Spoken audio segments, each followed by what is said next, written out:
तो चलिए स्टार्ट करते हैं एक्सरसाइज 1.4।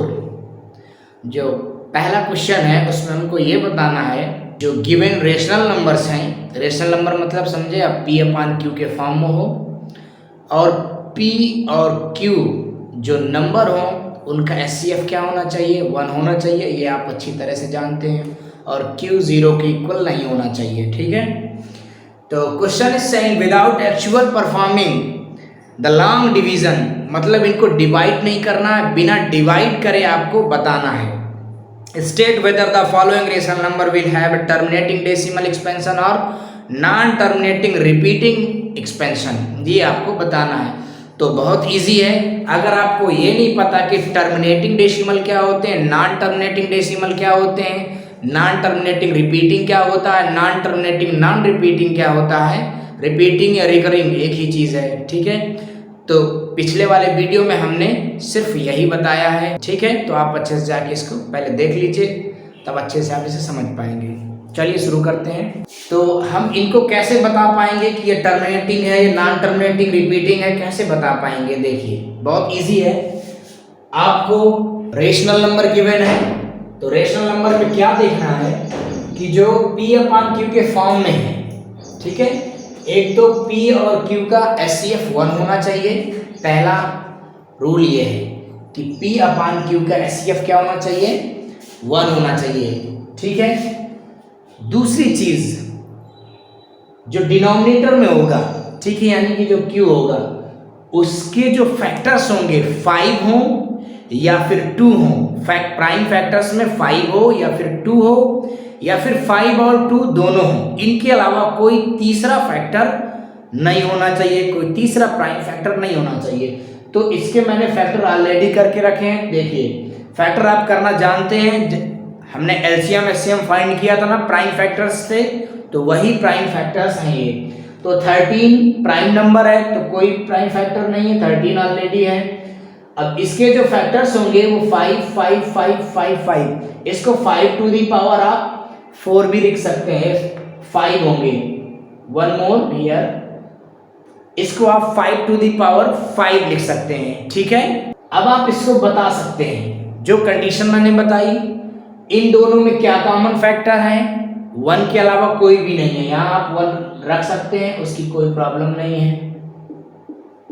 तो 1 के अलावा कोई कॉमन फैक्टर है नहीं है, एक कंडीशन फॉलो कर रहा है। दूसरी कंडीशन डिनोमिनेटर में 5 या तो 5 होना चाहिए या तो 2 होना चाहिए, या 5 और 2 दोनों हो, इनके अलावा और कुछ ना हो।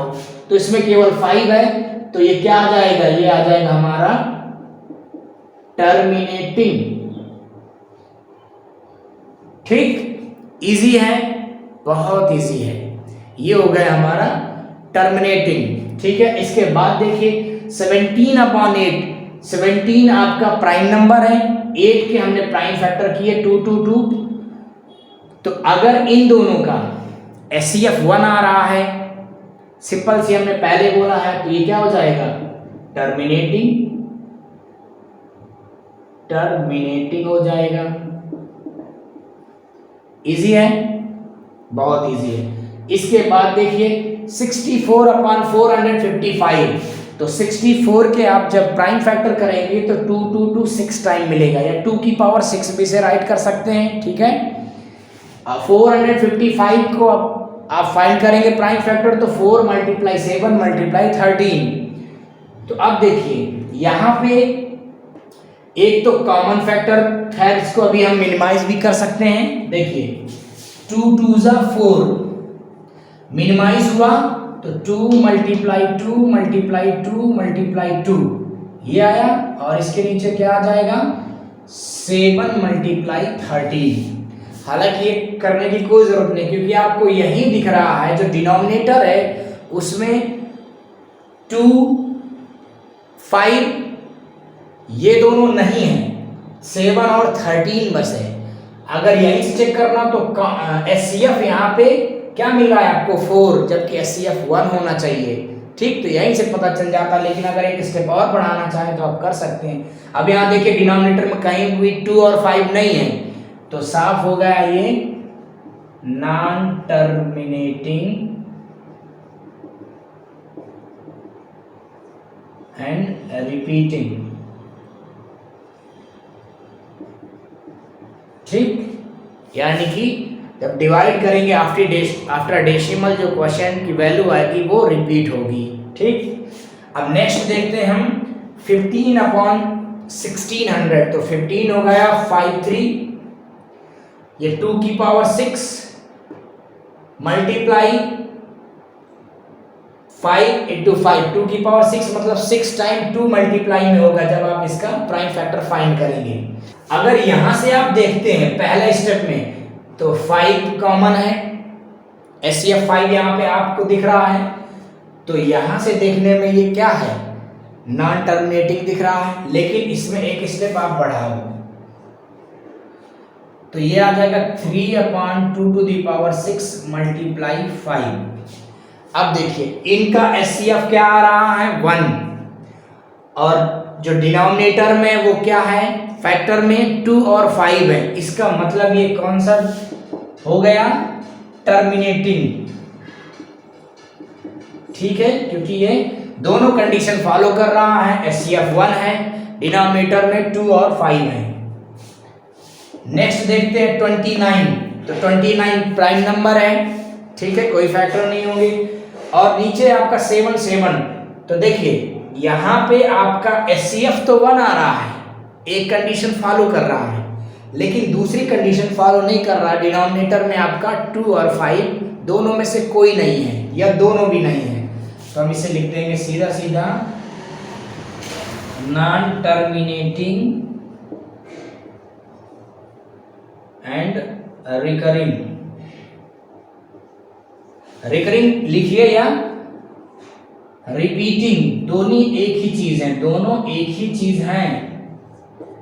रिकरिंग लिखिए या रिपीटिंग लिखिए। ठीक, तो ये टिल क्वेश्चन 5 आपका हो गया। देखिए क्वेश्चन 6, फर्स्ट का 6 नंबर। तो ये आपका 23/2 5 टू द पावर 2, ये ऑलरेडी गिवन है, फैक्टर करके ही दिया हुआ है बुक में। तो यहाँ पे आप देख सकते हैं ये आपका प्राइम नंबर है, और इन दोनों का जो HCF आ रहा है, हाईएस्ट कॉमन फैक्टर, वो 1 आ रहा है। ठीक है, और डिनोमिनेटर में 2 और 5 है प्राइम फैक्टर में, तो आप ये कह सकते हैं ये टर्मिनेटिंग हो गया, टर्मिनेटिंग डेसिमल हो जाएगा। ठीक है, अब देखिए 129 अपॉन, इसको 120 को आप लिख सकते हैं 43 multiply by 3 upon 2 to the power 2 5 to the power 7 7 to the power 5, ये गिवन है आपको। यहां से कुछ कैंसिल नहीं हो रहा। ठीक, दूसरी चीज इन दोनों का जो HCF है वो 1 है, ये भी क्लियर है। लेकिन जो डिनोमिनेटर में है ये हमेशा मल्टीप्लाई में होते हैं। ठीक है, इनटू आप कर लीजिए। जो डिनोमिनेटर में वहां सिर्फ 2 और 5 नहीं है, ना 2 है या फिर केवल 2 नहीं है, केवल 5 नहीं है, उसके साथ 7 भी है। तो ये क्या हो जाएगा, नॉन टर्मिनेटिंग और रिपीटिंग। रिपीटिंग लिखिए या रिकरिंग लिखिए, ठीक है, एक ही चीज है, क्योंकि जब रिपीट होगा तभी हम रिकरिंग उसमें लगाएंगे। अब नेक्स्ट देते हैं 6/15, तो 3 मल्टीप्लाई 2 और 5 मल्टीप्लाई 3, 3 से 3 कैंसिल हो गया, 2/5। अब इसको देखिए, सारी कंडीशन हमारी अप्लाई हो रही इसमें कि नहीं।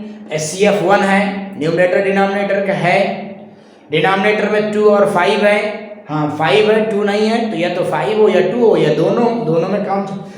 तो ये क्या हो जाएगा, टर्मिनेटिंग हो जाएगा।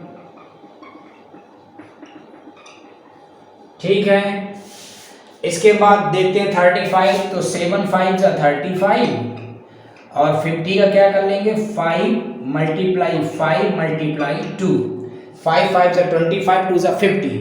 तो यहाँ से आपका 5 5 कैंसिल हो गया, क्या बचा 7/5 मल्टीप्लाई बाई 2। तो ये किस में आएगा, अभी तक तो आपको अच्छी तरह समझ में आ गया होगा, ये आएगा टर्मिनेटिंग। ठीक है, ये टर्मिनेटिंग में आएगा क्योंकि इनका HCF 1 है और डिनोमिनेटर में 5 और 2 है। इसके बाद नेक्स्ट देखते हैं 77/210, तो ये 11 मल्टीप्लाई बाई 7 और 210 को क्या लिख सकते, 2 मल्टीप्लाई 3 मल्टीप्लाई 5 मल्टीप्लाई 7, ये इसके फैक्टर मिले। तो अब करना क्या है, बस हो गया, 7 7 कैंसिल आउट, क्या बचेगा 11/2 मल्टीप्लाई 3 मल्टीप्लाई 5। अगर 3 नहीं होता तो ये हो जाता टर्मिनेटिंग, और 3 की वजह से ये हो गया नॉन टर्मिनेटिंग। रिपीटिंग। अब ऐसा क्यों है कि अगर नीचे 2 और 5 है तो ही ये टर्मिनेटिंग हो रहा है, तो आप इसको प्रैक्टिकली देख सकते हैं। जैसे हमने यहाँ पे लिख दिया 7 और यहाँ लिख दिया 2 मल्टीप्लाई 5, तो ये क्या हो जाएगा 7/10 यानी कि 0.7 खत्म हो गया, टर्मिनेटिंग हो गया। ठीक, अगर खाली 2 रखते तो देखिए 2 3 जा 6, 1 बचा, 2 5 जा 10, टर्मिनेटिंग हो गया। अगर खाली 5 रखते तो 5 1 जा 5, क्या बचा 2, 5 4 जा 20, है ना। तो इसलिए 2 5 या 2 और 5 दोनों में जब डिवाइड करेंगे किसी भी नंबर को तो वो हमेशा टर्मिनेटिंग आएगा, ये आपने प्रैक्टिकली देख भी लिया। ठीक है, तो ये question first completed. I hope you understand properly.